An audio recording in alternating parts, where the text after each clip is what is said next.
Halo, selamat datang kembali di channel United Identity, channelnya fans Manchester United yang selalu berpikir logis dan sistematis.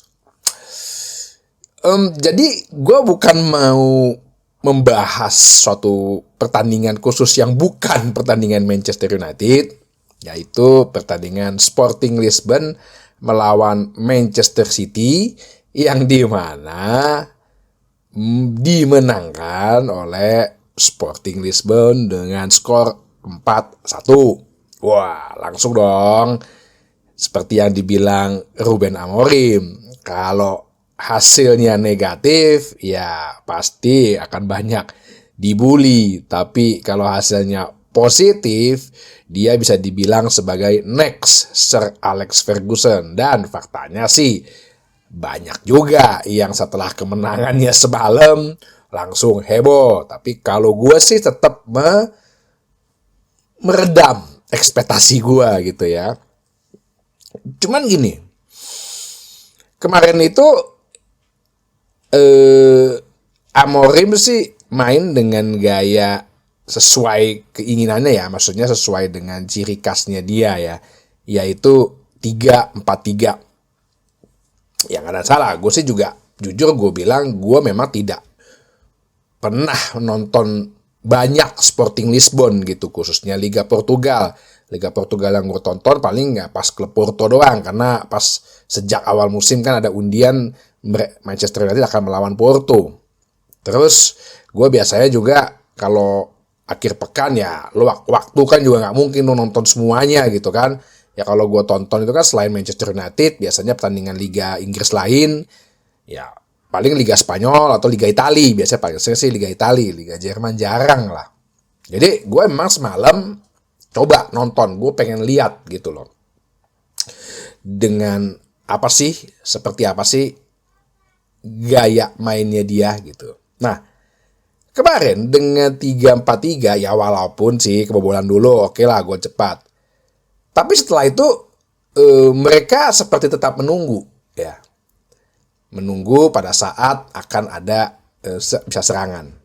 Pada prinsipnya kalau gue melihat secara keseluruhan inilah, walaupun lu nggak pernah nonton gitu ya klub itu gitu. Cuman gue selalu bilang, lo nonton pertandingan, jangan nonton lihat highlight. Karena kenapa? Dengan lo nggak harus lo ikut juga lo jadi pemain bola atau lo harus main bola. Kadang-kadang suka bilang gitu kan, ya lo main bola pernah nggak? Ya main bola sih gue main bola. Tapi kalau lo banyak nonton pertandingan, ya secara utuh bukan highlights doang, lo lama kelamaan apa ya, secara refleks, secara intuisi gitu, lo bisa ngelihat walaupun nih klub baru lo lihat gitu, lo bisa ngelihat bahwa oh gaya mainnya ini nih gitu. Lo langsung bisa menilai, lo langsung bisa, ya bukan menganalisa sih, kalau menganalisa kesannya terlalu pinter banget. Lo bisa mengetahui lah ya, langsung lebih mengetahui secara nggak detail banget, tapi secara gambaran lo bisa kelihatan oh gaya mainnya seperti ini. Itu kalau lo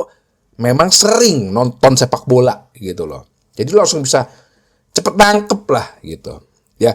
Kalau gue bilang sih sebenarnya secara permainan ya, gue ini ngelihat cocok dengan, bukan identitas ya, dengan jiwanya Manchester United ya, dengan jiwanya klub Manchester United ya. Jadi bukan yang selalu terlalu metodis banget, lebih Spartan gitu, lebih freedom, tapi punya daya juang yang tinggi, dan proses-proses permainannya itu memang cocok di Liga Inggris. Kalau gue bilang nih, 3-4-3-nya dia itu bukan 3-4-3 yang terlalu melebar gitu ya. Gue pikirkan 3-4-3 ini apa sih? Oh, ternyata 3-4-3-nya dia itu lebih ke dalam, lebih narrow gitu ya. Kalau bahasanya sih ya mungkin bahasa FIFA-nya itu lebih narrow gitu. Nggak ada yang terlalu banyak melebar lapangan, nggak terlalu, kalau lu lihat biasanya kan kalau ada wingback gitu ya, terlalu menyisir banget, terlalu minggir gitu di sampai pinggir lapangan untuk melakukan serangan. Enggak, justru malah wingbacknya itu sering inverted. Kalau lu nonton, wingback itu sering inverted. Dan bola-bola direct ball-nya itu sebenarnya emang kalau gue lihat agak-agak mirip dengan gaya Chelsea-nya Mourinho, zamannya Mourinho awal-awal tuh, habis dia dari Porto ke Chelsea. Nah itu mirip tuh gaya-gaya penyerangan direct ball-nya. Ya, jadi menarik kalau gue lihat. Jadi 3-4-3-nya tidak melebar. Bahkan kalau misalnya pada saat bertahan, mereka tuh bisa jadi 5-2-5-3-1-1 lah gitu. 5-3-1 lah. 5-3-1-1 gitu. Dengan si Victor Gyökeres ini di depan. Dan pada saat penyerangan itu lebih direct, tidak ada delay, ya, nggak ada yang back pass terlalu banyak, back pass itu nggak ada. Sama satu yang gue lihat terpenting, mereka itu bermain membangun serangan itu untuk striker. Bener-bener murni untuk striker. Bukan untuk tujuan wingback overlapping lah.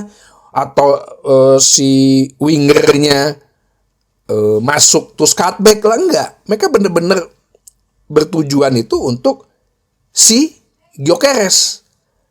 Nah, ini yang gue lihat. Gue sih melihatnya sih kalau untuk United cocok ya. Secara jiwa gitu ya. Secara soul. Kalau based on statistik ya, kalau lu bicara statistik, possession football kalah,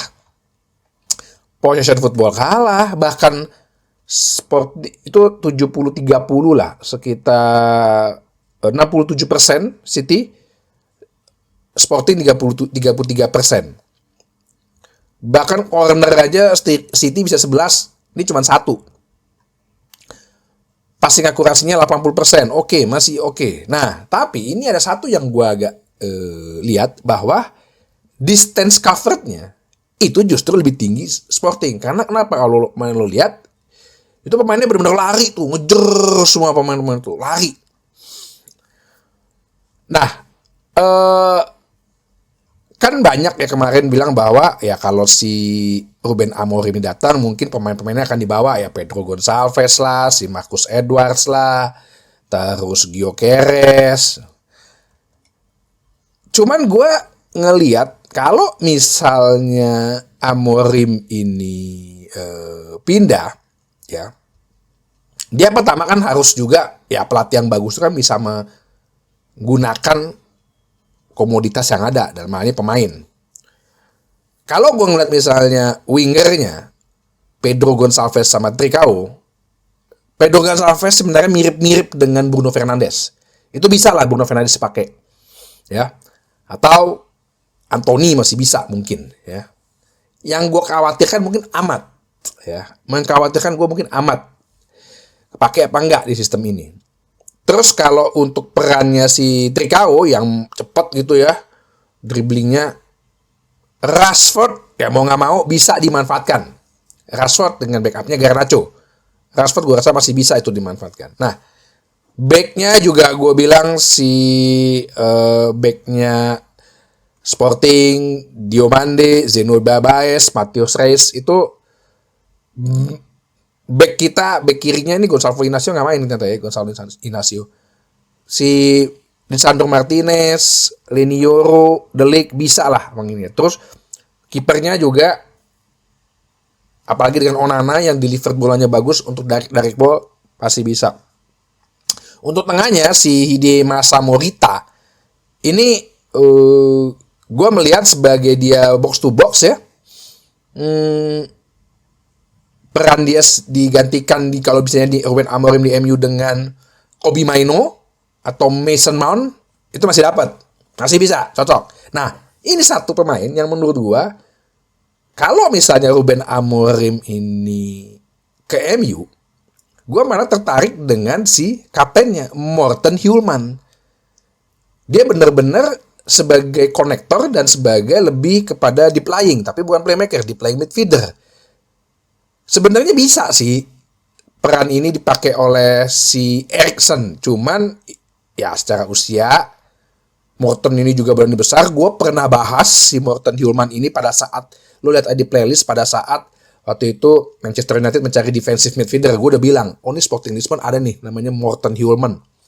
Kemarin itu menurut gue peran penting itu kalau misalnya skemanya mau menjalankan skemanya Amorim, peran si Morten Hjulmand ini, apakah nantinya Ugarte bisa ya?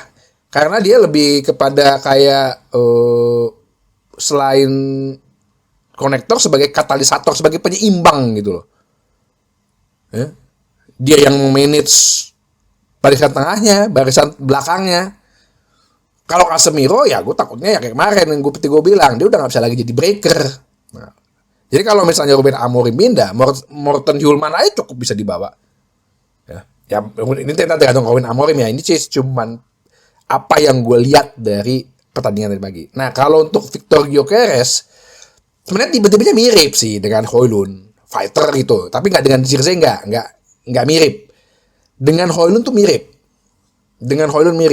Tapi gue rasa Victor Gyökeres ini juga sama-sama orang Skandinavia kan. Bahkan dia pernah di Brighton, dijual ke Coventry, dibeli sama Sporting. Nah, kalau tipenya mirip. Ya, Gyökeres ini kalau nggak salah sudah hampir 20 gol. Baru 3 bulan. Nah ini yang gue bilang, secara jiwa sih, secara soul sih mirip dengan, cocok dengan Manchester United gitu loh. Nggak terlalu ribet-ribet lah, metode segala macem lah, passing-passing gitu, nggak.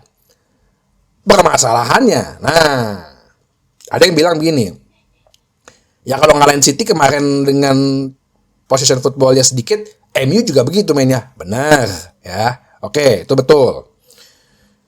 Terus yang kedua, kemarin tadi pagi itu pemain-pemainnya Sporting itu seperti bermain untuk pelatihnya, lari ke sana sini, dikejar semua bola. Pertanyaannya, pemain Manchester United mau nggak untuk begitu?